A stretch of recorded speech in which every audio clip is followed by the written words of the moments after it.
How to send WhatsApp message without saving number. Hi everyone, this is Kate and welcome back to another video.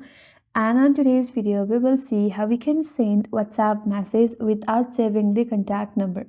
So without further ado, let's get started with our video. So in order to send the message without having to save it, you have to open up your browser. So open up the browser in your device.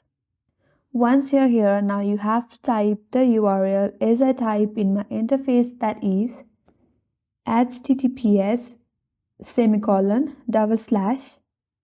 and you have to type in wa.me and provide one slash. Now you have to type in the number that you want to send the message in WhatsApp. So type in the correct number right here. Then tap on search. Once you are taken to this page, tap on Continue to Chat button.